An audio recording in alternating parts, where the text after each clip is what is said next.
Hi, I'm Wendy Gerbach. I'm the program director of our adolescent and young adult program here at UT Anderson. I'm here today with Hannah Kahn, who's a survivor of astrocytoma, and this is the CancerWise podcast. Welcome, Hannah. Thanks for joining me. Thank you for having me. I'm so excited to be here. So today on this episode, we're going to talk about survivorship. And so I would love to hear a little bit about your perspective as a survivor. Probably a good place to start is just tell me a little bit about your experience, diagnosis, whatever you want to include. Okay. Well, I'll start off of how grateful I am to be a patient at MD Anderson. I just love being here. And I was telling some family members earlier in the week that I just feel happy walking around the halls. And that's probably crazy for like a cancer patient to say. But it's just more of like that comfort of feeling that I'm getting treated here and just the comfort and relief of knowing that I'm in the best of good hands here. I love that. I mean, I think that's what the staff obviously tried to do. So I love that that's been your experience. Do you feel like you're the only one probably walking the halls like that? Probably, because I feel like I'm the youngest one walking around here. And I kind of like wearing the wristband to be like, I'm the patient. Yeah. It's me, not my parent. Yeah, I get it. Okay, so let's start from the beginning. So tell me a little bit about your diagnosis. How did you get to MD Anderson? What was your treatment like? So I'm a very open book, especially when I'm here too, talking about this. I'm a very active individual. I was one to never really get sick, especially the flu, fever. I never really was home from school growing up to be sick. Yeah. So it was February 9th when I got diagnosed, if I want to count that day as my true diagnosis day. Yeah. It was a normal day. It was a Saturday. I ran 10 miles that morning. Wow. I was training for a half marathon in Atlanta. That's why I'm like so active too. Yeah, I was like, that's very active, yes. Ran my normal errands. Then my husband and I went to dinner with friends. That night, around 12:30 on February 9th, is when I had a seizure. Never had headaches or anything. I don't really remember like how I woke up. I just remember it was 12:30 at night. My husband goes, "You just had a seizure." I'm like, "What?" Wow. And you've never had one before. No. Yeah. I'm like, "What do you mean I had a seizure?" Yeah. And then he's on the phone. Like he already called 911 at that point. I'm sure he was so scared. He was so scared. Also, we just got married 2 months prior to all that. Mm-hmm. So like, let's talk about like in sickness and in health. Right. Like really fast. Like the vows are coming into play here. Yeah. Exactly. And he called my parents and my dad was like, "You're going to the hospital," because I was just like, "I'm fine. Like, I don't need to go," because you're just kind of like, what just happened? And you don't even remember that it happened. Like, I'm young. I'm healthy. Exactly. I just ran 10 miles this morning. Exactly. There's no way this is serious. So we went to the ER. They ran a CT scan, an MRI scan. And this is all like 2, 3, 4 a.m. in the morning. Yeah. Then they call the on-call neurosurgeon. He comes in around 6 a.m. My parents are on speakerphone the whole time because they're here. I'm originally from Alabama. Okay. In 2019, my parents moved here. Okay. And luckily, the on-call neurosurgeon said, "You need surgery, but it's not emergency surgery. Okay. There's a mass in your head." I'm just like, what? Whew, yeah. Also, I've never had surgery. I never broken a bone. The worst I've ever done was I had to get stitches. Wow. So I'm just like, what is going on? This is not me. Yeah, it's like surreal. Yeah. So after that, we were like, "Oh, do you have any other surgeons you recommend to get a second opinion?" He was like, "Absolutely." So he made an appointment for us, like got us the first available, which was my birthday, February 11th on a Tuesday. Ouch. Yeah. So I'm walking the halls in that hospital. I'm just like, never thought I would be seeing a neurosurgeon on my birthday. I was like, much less right after your wedding on your birthday as a young, healthy person. Exactly. Yes. I'm just like, what is going on? So we also had an appointment with that same on-call neurosurgeon that Thursday, but we all knew deep down we were going to come here. Yeah.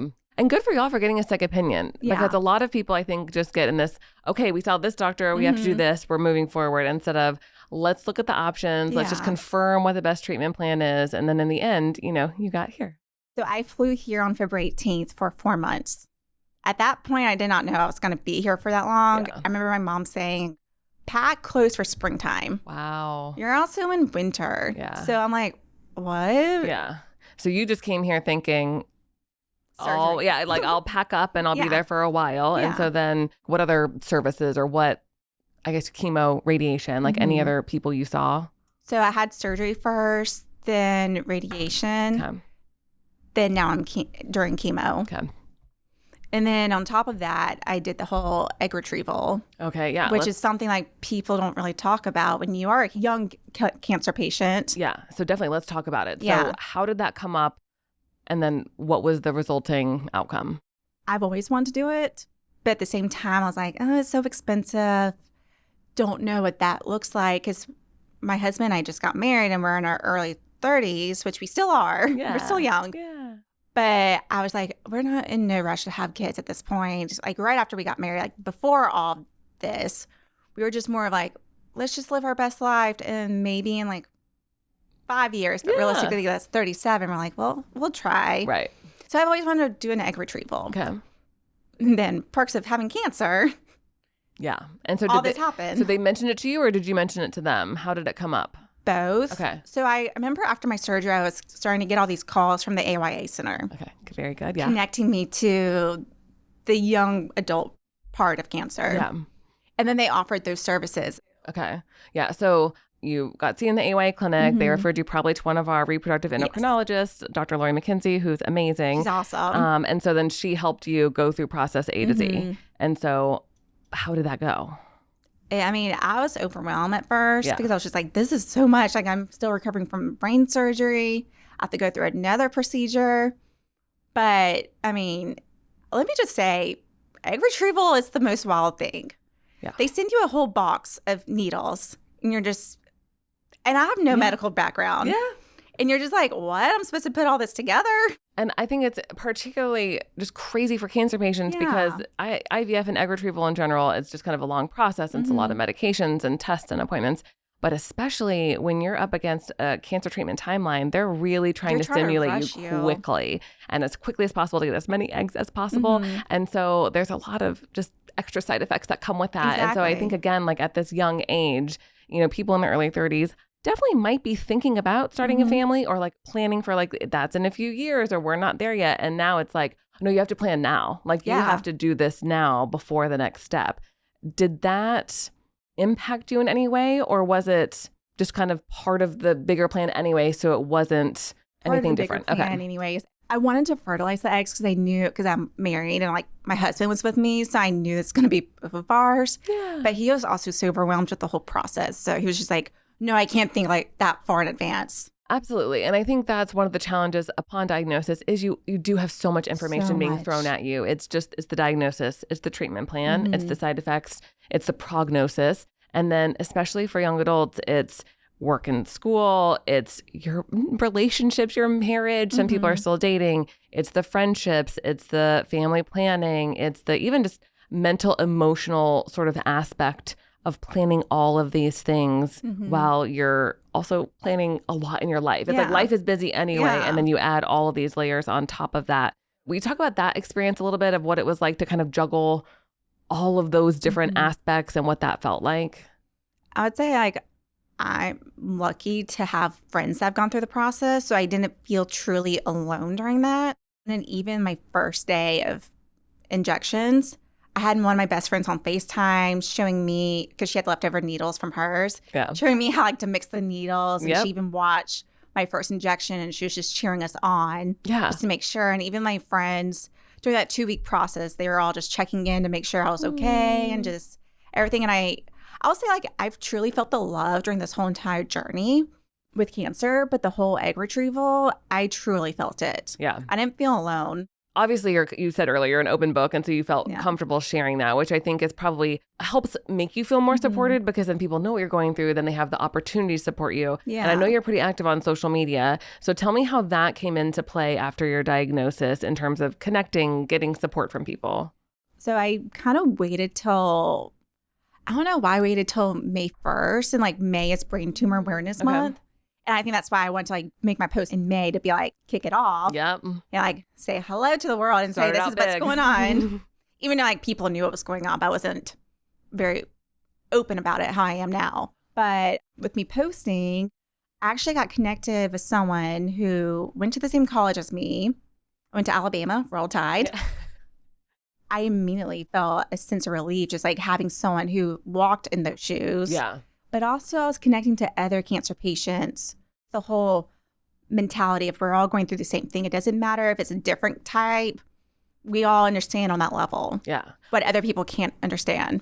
Right, exactly. Because kind of what you were saying earlier is so many young adults feel like they're the only young one of that age group. It's either you're the oldest one in the waiting room or the youngest one. And so it is nice to be able to connect with other people your age, whether it's the same cancer or not, same treatment or not, whether you live in the same state or not. Sometimes it is just nice to have other people that like look like you and feel like you to kind of connect with, whether or not it's exactly the same. Yeah, because I also don't scream stereotypical cancer patient too. Yeah, no, I mean, I think that's another really important topic is that it's the perception of what people see. So there's this stereotype of what a typical cancer patient looks like. And so it's not typically someone that's younger, that has hair, that is active, that's laughing and joking and still going out and spending time with family and friends. Like it's very much a different picture.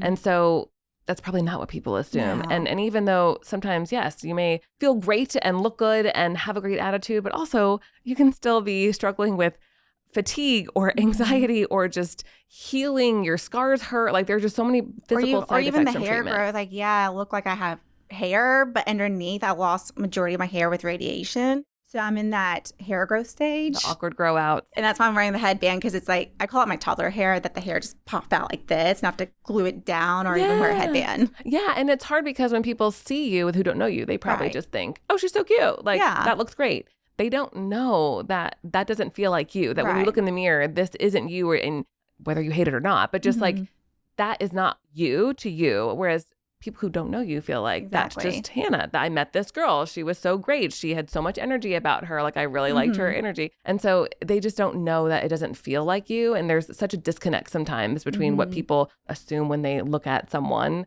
versus what's really going on underneath. Even have to like be vocal, especially to my husband, because he'll see me days when I'm feeling good. I'll go to Soul Cycle, which I call my physical therapy. Because it feels like physical therapy. When you're in very that room. Difficult, very difficult, but like it just feels like very therapeutic in the room. And then I'll be laying on the couch the next day and he's just like, wait, but you went to spin class yesterday. I'm like, yeah, but I'm exhausted today. Yeah. Or maybe hours later I'll hit me too. And I'm like, yeah, I don't feel like doing anything. I'm sure it's also nice you go to a class because then you're also, again, connected with people. So like you're getting that physical activity. You feel like you're accomplishing something. It feels motivating and you're able to just be in person, like with other people and connect, which it sounds like for you, it's also a really just important thing is to feel connected and supported. Yeah. And I think the instructors know about me too. So like one time I did it like right after chemo, just because I just wanted to move my body. And I told the instructors, I'm like, I'm just here to move. I'm not giving you 100% today.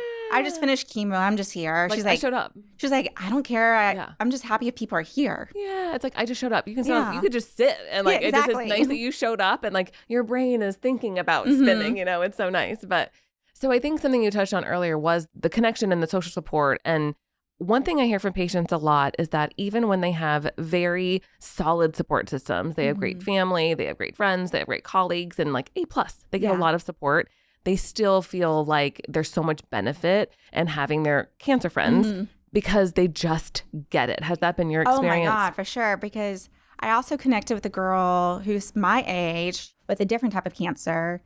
And like we talk also about like, oh, I'm so tired, I'm exhausted. Just the things that people don't understand. My family understands, but like it's not the mental part. Yeah. They understand, they empathize, they love you, they support you, like whatever they can do to help. Absolutely.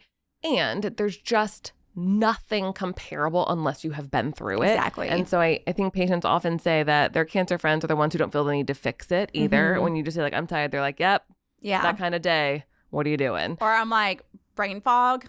I walked into a room, I don't know why I'm there. Yeah. And they're like, yeah, me too.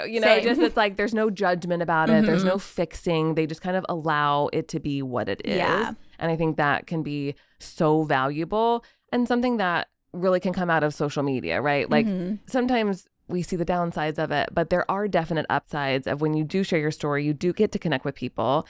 And I imagine the people in your comment section are probably then connecting with each other. Yeah. And they'll see like, oh, I saw this person on this one page, or I came across this girl and she mentioned this thing and then I followed them. And so it just inevitably kind of creates this community. Yeah. And then I also like been seeing other Instagram accounts that are dedicated to cancer patients. Oh, yeah. And I'm just like, oh, yes, I love this because they'll post a million memes. Yes. And like even this one I hate to call her an influencer, but her content is hilarious. Yeah. Because it's like, this is a mind of a survivor, or this is a mind of someone going through treatment. And the things that she says is so spot on. And even friendships, you may lose some friends because I have noticed like some friends may constantly be inviting me to places and I just can't go because I'm either exhausted or doing chemo or I'm here. Then they kind of just stop inviting. Right. And like she even like put that out there too of like, you know who your real friends are, the ones that are still with you. And that is kind of an aspect of cancer that doesn't often get talked about also is even when you do have friends who let's just say they mean really well and they want to help and they invite you for a while and then they think, well, I don't want to bother Hannah. Right. So I'm just going to like let her be. I don't want to be a bother. And so then they just fade and fade and fade. And I hear this a lot, especially when people finish treatment, is that like during treatment or like when the surgery is planned and they need someone in the waiting room or people are delivering things or offering food, whatever, right in that acute phase. But then as they get further and further from that acute treatment, just it kind of fades out because people just assume, well, she must be doing fine. She's good. Like the surgery's over and or the radiation's over. And so she probably doesn't need that much. I'm not going to bother her. When in reality, sometimes it's when like you need people the most or when you really want to connect and actually realize, no, I was in the weeds then and I didn't know what I was going through. Now I know what I'm going through and I want to talk about it. When people talk to you about what your cancer experience was, so what do you feel like kind of the tenets were? So you mentioned like fertility, planning for that, social connection, the social media, and you've also mentioned staying active. So like, or those kind of the things that were really important to you? For sure. My biggest thing is after my seizure, just before my surgery, I'm like, will I be able to run again? So backstory of me, I've done 4 full marathons. Wow. 17 half marathons. That's why I'm like, what? I have cancer. Yes. Then what was it like physically to go through all of this? Were you able to still run? Like, what was your activity level? So, after surgery, at my 2-week follow-up with my surgeon, they said I can run again, but just make sure I have water, very light runs. And where my parents live, there's not much shade over there. So I didn't feel that comfortable running out over there. We just did a lot of walking. Yeah. When I started radiation, we stayed in a housing situation. Okay. I felt more comfortable running over here because there's a lot more shade. So I felt comfortable like trying to run again. So my goal was to run 1 mile, then walk 2 or 3 miles. Yeah, that's awesome. Yeah. And it sounds like your team really encouraged you to do what was right for you. Yeah. So, and I think there's this spectrum, right, of you're used to being active. So being active feels good to your body. It's like you almost need it, I feel like, is what people will say. Especially like if you're running marathons, like you're used to a lot of activity. And so if someone had told you like, no, do nothing, like that would be so probably hard. Mentally and physically really difficult because it's also probably a coping mechanism. And so there is this ability of be active, like push yourself a little bit, get out there, do some walks, you know, you did all the safety kind of planning around it, but do some activity. But then also where there are times, and I don't know if this happened after radiation or even now in chemotherapy, where it feels like, okay, no, today I need to rest. Like there's a kind of a balance. I definitely feel that with chemo, not with radiation. I felt no fatigue with radiation. Oh, okay, awesome. I was fine because I worked out. Yeah. And that's a major factor too. But with chemo, there's days I just lay on the couch, but I know my body's recovering. And I've really learned the lesson of listen to your body. And I think that's the important part of, yes, push sometimes. Yes. But it is important to know because your body is working very hard to heal itself. And so it is important to rest and take care of yourself. And there's just this like wide spectrum of kind of having to know your body. And that's one of the topics I covered with my therapist. She's like, yes, you are on the couch chilling, but your body's doing so much. So like you are being active without being active. Absolutely. And so you got connected to her through AWA, right? She's one of our AWA therapists. Yes, awesome. She's awesome. So what got you interested in, I need to tackle my mental health in this and make sure I'm covered?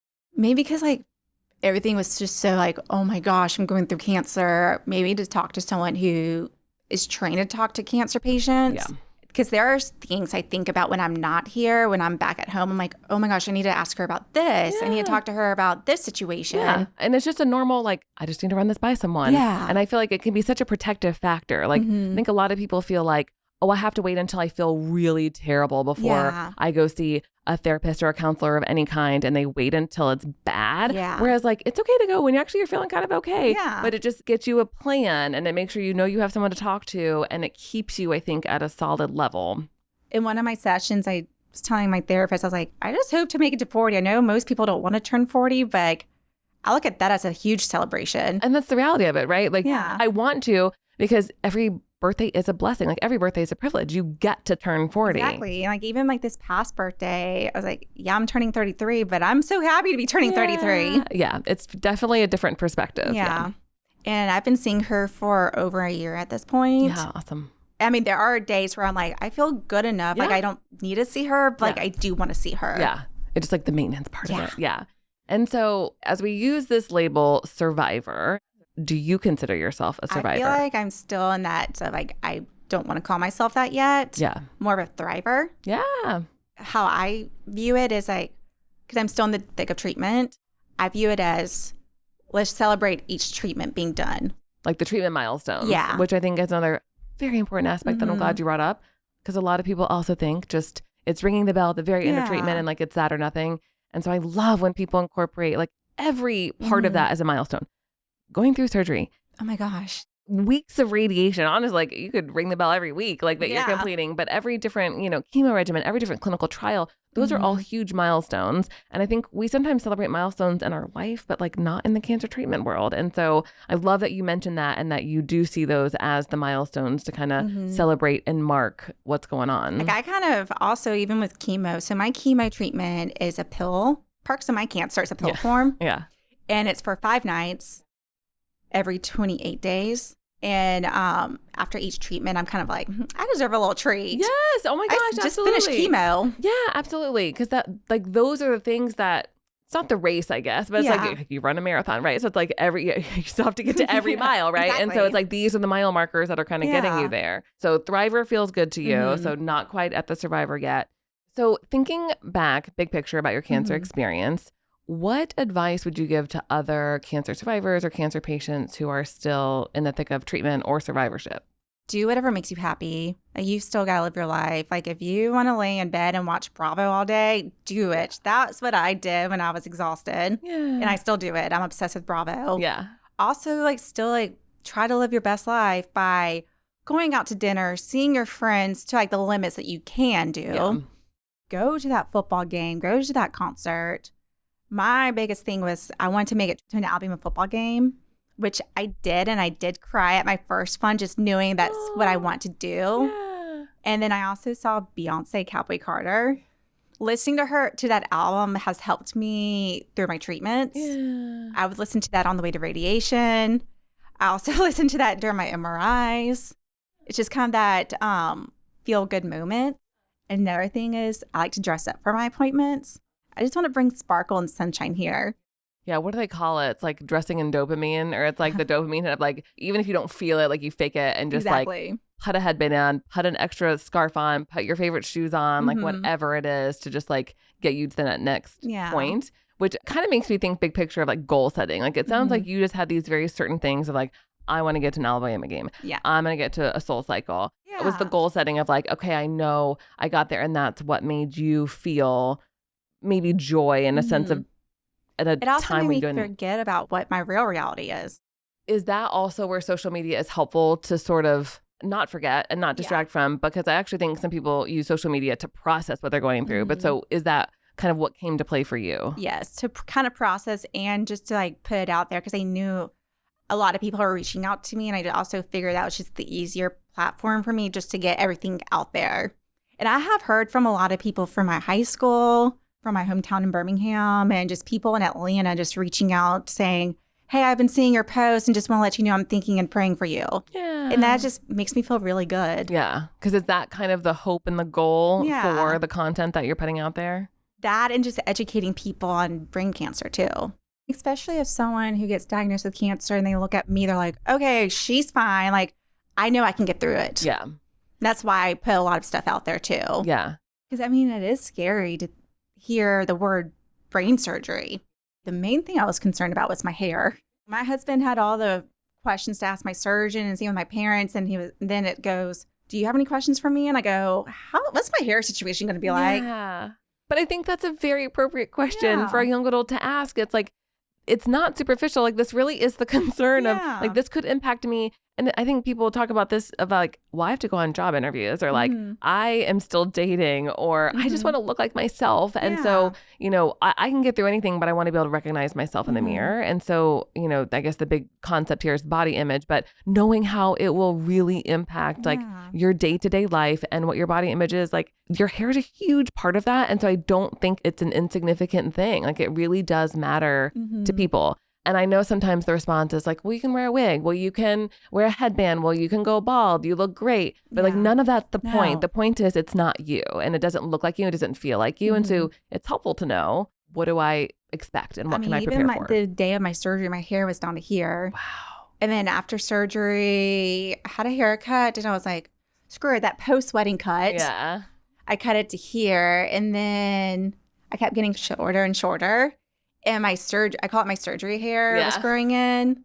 It's still like long, and I was like, screw it, let's just like chop my hair to kind of make it a little more even. But now my radiation hair is growing in.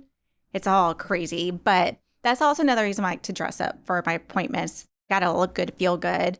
And it's just that sense of internal feeling of like, I may not feel good, but I want to look good. It's an internal satisfaction, because I think there is this point of like, hair comes in different colors, hair comes in different textures. And I don't mean like people have those, yes, different people have different hairstyles, but no, the same person can have different hair colors, different hair textures. Sometimes they go from straight to curly, and then sometimes it's just thin, or it breaks and it's wonky and it's uneven. So all of those things that like one patient can experience. And so they've spent their whole life figuring out how to do their own hair. Only for the color to change or the texture to change. And so again, like, it doesn't feel like them. And it's a whole new learning curve on top of like, I'm still learning how to live in my body. I'm still learning how to get back to running half marathons. And now I'm like figuring out my hair again. I was in a wedding in August. It was my cousin's wedding. I was her maid of honor. That was the first time I felt myself / pretty since my own wedding. And I think that's also why I've been buying a lot more makeup at Sephora, just to make me feel even better too. My husband's like, you've got to stop it at Sephora. But sometimes like, you control what you can control, right? And so it's like, sometimes if it's skincare, if it's clothes you're wearing, if it's makeup you're putting on, if it's the way you're doing your hair, like if it makes you feel good, like, no, you have to hang on to those things that make you feel good. And it sounds like, and that's what some of those cancer Instagram accounts like say. They're like, if you want to do something to make you feel good, do it. Yeah, absolutely. Like those little pieces of celebrating every milestone of the treatments, of taking care of yourself the best you can, or not taking care of yourself if you can at that moment, but just kind of knowing what that looks like for you and adapting accordingly, because it is a roller coaster and things change so much throughout the entire experience. Because even like when I'm doing chemo, I'm either in my pajamas or in a sweatshirt and sweatpants. So like, of the 21 days of the 5 days, I just want to look good. Yeah. Awesome.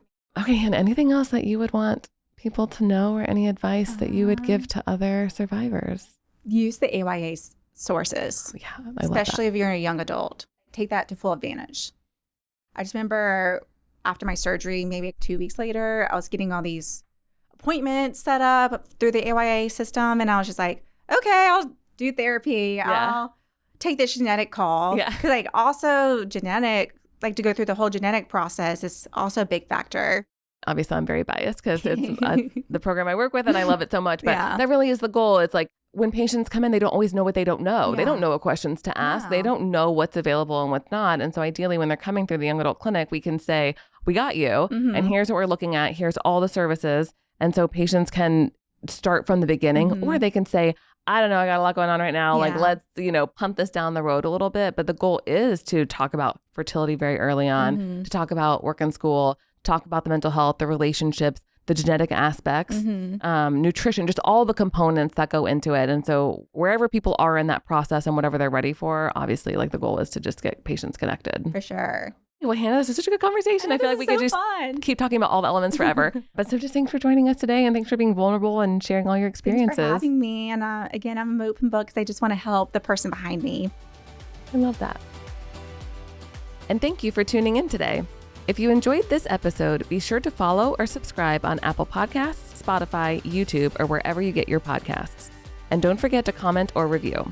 For more information or to request an appointment, call 1-877-6 632-6789 or visit mdanderson.org. Thanks for listening to the CancerWise podcast from UT MD Anderson.